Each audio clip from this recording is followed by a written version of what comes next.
so this is a couple variations on some diagonal or spiral movement patterns. So it's got a combination, flexion or extension with rotation.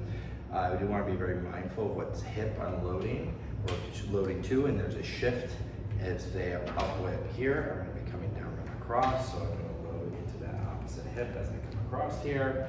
So I want to be very aware of which hip is taking that load and how I'm absorbing that load as I come across. So I want to be able to come up, say here, and then down here. Now I'm using the stick or cane here so I can create more stability. I can hold and squeeze in, lock everything in. Or if I want to work on my posture, strengthening those muscles. So it's more of a supportive or assistance there. This is going to be more resistance. So if I pull it open and think about pulling my chest towards that to keep there, and I can have my elbows bent, I can have my elbows straighter, I want a little more slack, right? So I can actually pull my chest to there, and I can come across with that opposite, like those airplane wings, right? But I'm keeping tension to help hold my chest up so I don't slouch, collapse. I'm gonna go up and down with my legs, my strong legs, and I'm gonna twist from my trunk, right, if possible.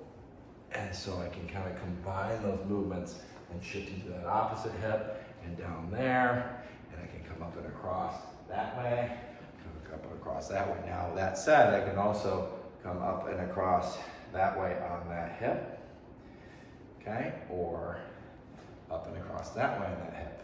Or I can go down and twist on that same leg, right? So we're coming across that way.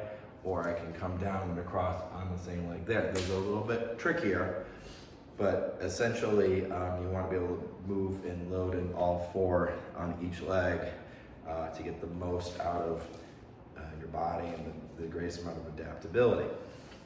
Other things I could use would be a strap, so it's kind of that same idea of pulling. It's a little more stable though. So if the band is too difficult, this might be a little easier.